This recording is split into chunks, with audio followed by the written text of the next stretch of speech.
새로운 상황 앞에 우리는 두렵지만 오늘도 주님을 신뢰하며 기대로 채우는 하루 되길 원합니다. 다 함께 사도신경으로 우리의 신앙을 고백하겠습니다.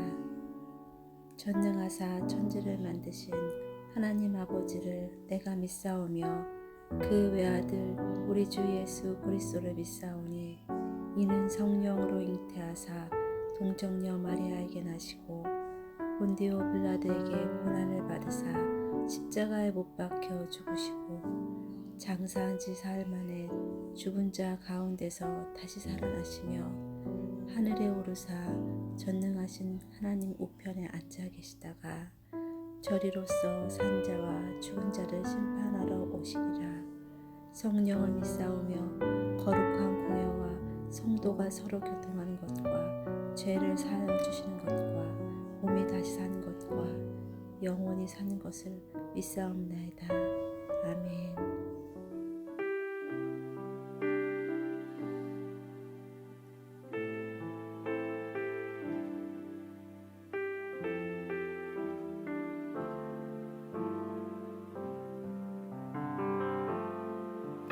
나의 피난처 예수 의지해요. 나의 피난처 예수 의지해요.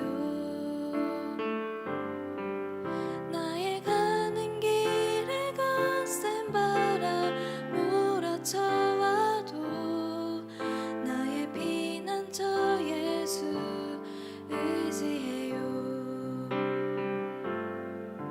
나는 영원히 주님 사랑해요. 나는 영원히 주님 사랑해요. 세상 어떤 것도 나의 사랑 끊을 수 없네. 나는 영원히 주님 사랑해요. 아버지 나를 사랑하시니 나의 모든 것 주께 드려요. 아버지 내가 여기 있으니 주님 영광 위하여 써주세요. 아버지 사랑하시니 나의 모든 것 주께 드려요. 아버지 내가 여기 있으니 주님 교회 위하여 써주세요.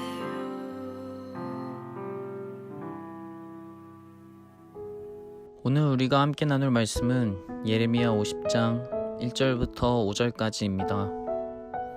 여호와께서 선지자 예레미야에게 바벨론과 갈대아 사람의 땅에 대하여 하신 말씀이라. 너희는 나라들 가운데에 전파하라, 공포하라, 깃발을 세우라, 숨김이 없이 공포하여 이르라. 바벨론이 함락되고 벨이 수치를 당하며 무로닥이 부스러지며 그 신상들은 수치를 당하며 우상들은 부스러진다 하라. 이는 한 나라가 북쪽으로 나와서 그를 쳐서 그 땅으로 황폐하게 하여 그 가운데에 사는 자가 없게 할 것임이라.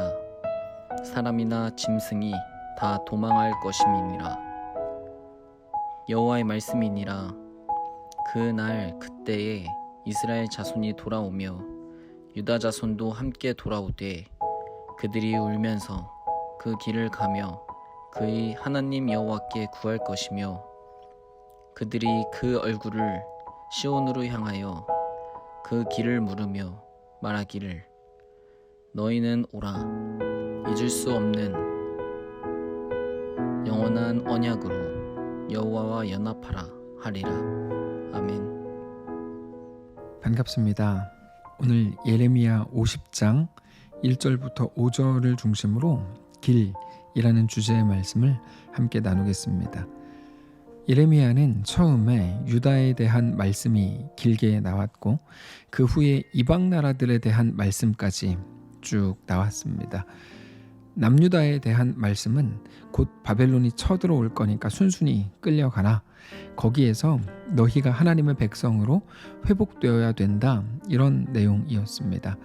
그 후에 이방 나라들에 대한 말씀을 주실 때도 너희는 멸망하게 될 거다. 그러면서 바벨론이 쳐들어온다. 이렇게 말씀을 하시죠. 결국에 바벨론이 그 모든 나라들을 심판하는 칼의 역할을 하는 겁니다. 근데 오늘 본문을 보면 하나님께서 바로 바벨론, 그 바벨론에게 주시는 말씀인데요. 1절입니다.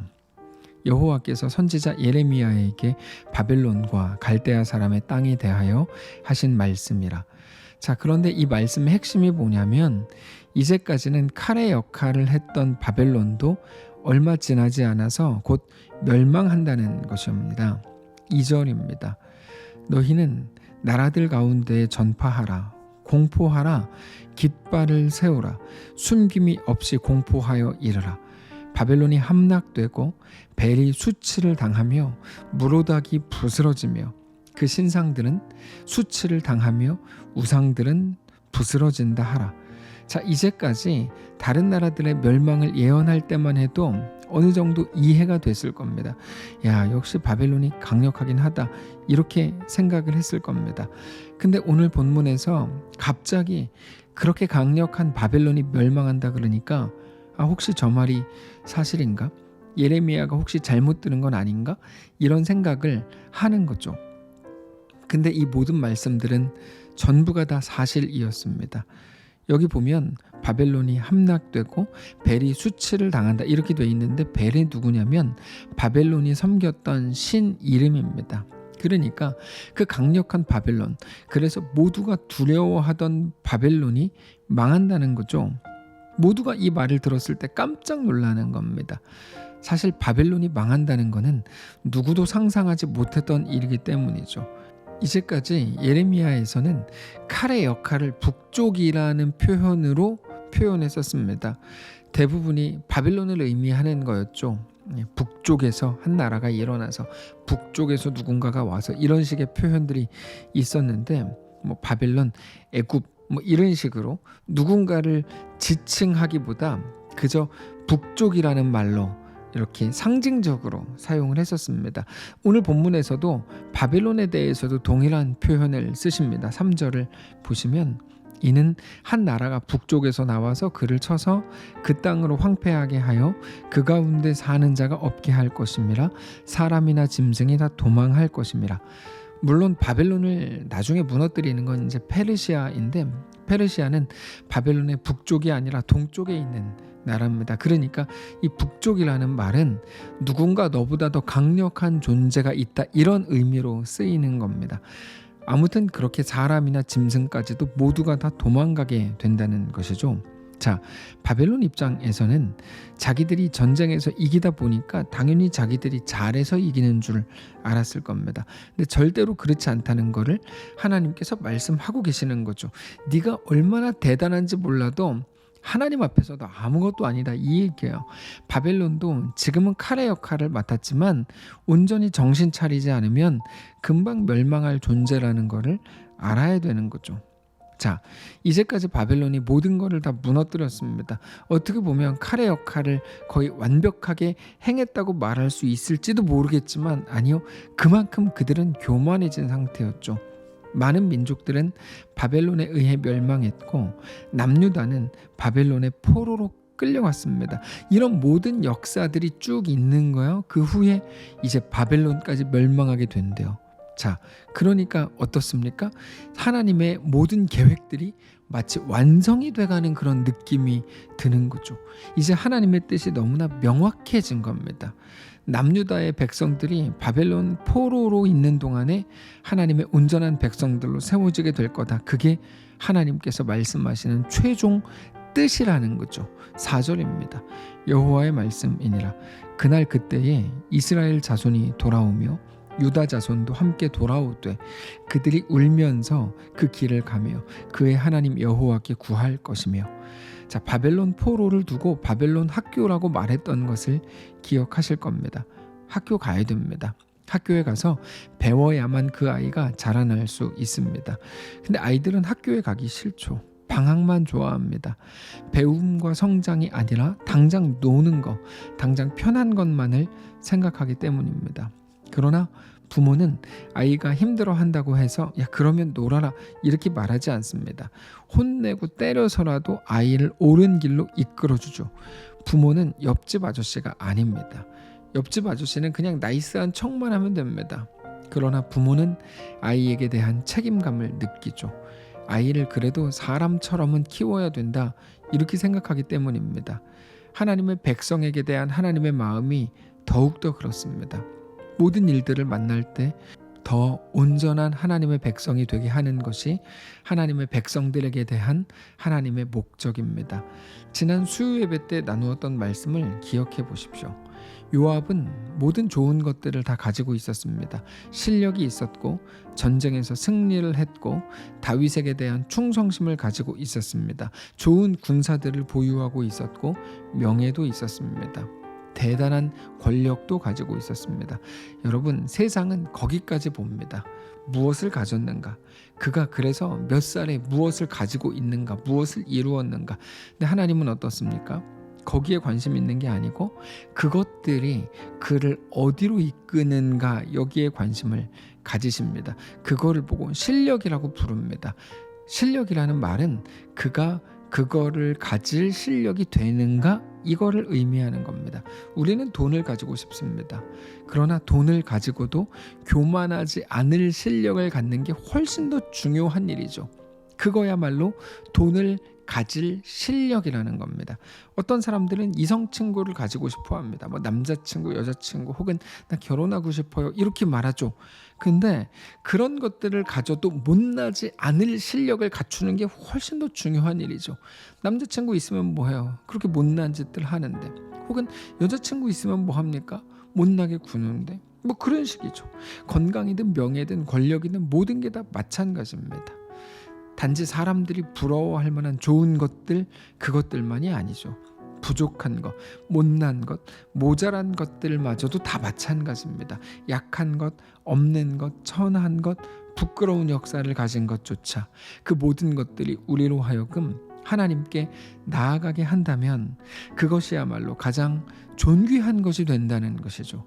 그게 이스라엘과 바벨론에 대한 오늘 본문의 대조입니다. 자, 바벨론은 모든 것을 다 가졌습니다. 그렇게 보입니다. 모든 나라들이 벌벌 떠는 강자이고 모든 나라들이 부러워할 만한 대단한 나라입니다. 근데 결론은 어떻습니까? 결국 하나님께 속한 어떤 것도 가지지 못한 자들이 되죠. 반대로 이스라엘은 어떻죠? 모든 것을 잃었고 그런 바벨론의 포로로 끌려갔지만 결국 모든 것을 얻은 자가 되죠. 그래서 그가 있었던 그 자리가 학교였구나. 우리는 그렇게까지 생각을 하는 겁니다. 그래서 하나님께서는 오늘 본문 마지막 5절을 이렇게 말씀하시죠.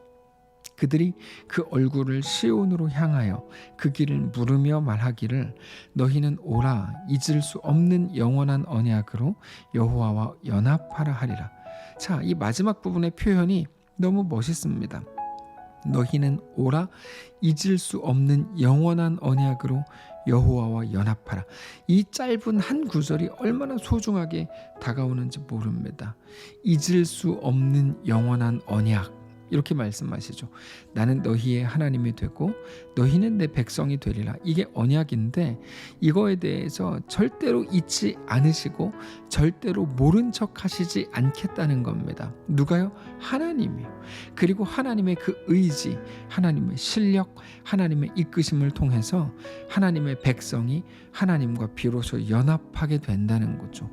사랑하는 성도 여러분, 오늘 이 말씀을 꼭 기억하실 수 있기를 원합니다. 하나님은 우리를 오늘 왜 그런 길로 이끄시는 걸까요? 제발 이 길만 피하게 해달라고 기도했는데 왜 그 길로 이끄실까요? 제발 그거를 구했는데 왜 그것을 얻지 못한 그 자리로 이끄시는 걸까요? 왜 모두에게 떵떵거리고 자랑스럽고 대단한 권세를 가진 그런 자리를 원했는데 그런 게 아니라 연약하기 짝이 없는 부족하고 모자란 남들에게 자랑할 만큼 내세울 게 하나도 없는 그 자리로 이끄시는 이유가 뭘까요? 오늘 말씀은 우리에게 이렇게 말하는 겁니다. 하나님이 너에게 대한 놀라운 계획을 가지셨기 때문이다. 이겁니다. 우리에게 대한 하나님의 최종 목적은 뭘까요? 우리를 하나님의 자녀로 서게 하시는 겁니다. 그렇게 우리를 얻으시는 겁니다. 그게 이스라엘에게 대한 하나님의 뜻이었고 그게 오늘 우리에게 주어진 오늘의 길입니다. 그게 오늘 말씀의 제목이죠. 길. 우리는 오늘 하나님의 자녀로 가는 그 길 위에 서 있는 겁니다. 그게 변하지 않을 약속입니다. 우리는 부족하지만 하나님은 강하십니다. 우리는 연약하지만 하나님은 전능하십니다. 우리는 이룰 실력이 없지만 하나님은 우리를 온전한 하나님의 백성으로 빚어가실 것을 믿으시기 바랍니다. 사랑하는 성도 여러분, 오늘 그 분명한 약속 안에서 우리에게 허락된 모든 삶을, 모든 사건과 상황과 우리의 오늘을 바라보시고 그 믿음으로 오늘을 넉넉하게 살게 되시기를 바랍니다. 기도하겠습니다. 살아계신 하나님 감사합니다. 오늘 우리에게 허락된 이 길이 어떤 길인지 말씀을 통해 다시 한번 확인하게 하옵소서. 그래서 절망하지 않게 하시고 하나님으로 인하여 소망을 갖게 하시고 주님과 믿음으로 담대하고 넉넉히 이 길을 걷게 하옵소서. 우리 주 예수님의 이름으로 기도합니다. 아멘. 사랑하는 성도 여러분, 하나님께서 오늘 하루를 우리에게 허락하셨습니다. 하나님의 우리에게 대한 놀라운 약속을 기억함으로 넉넉하고 담대하게 이 길을 걷게 되는 사랑하는 모든 성도들 되시기를 주님 이름으로 축복합니다.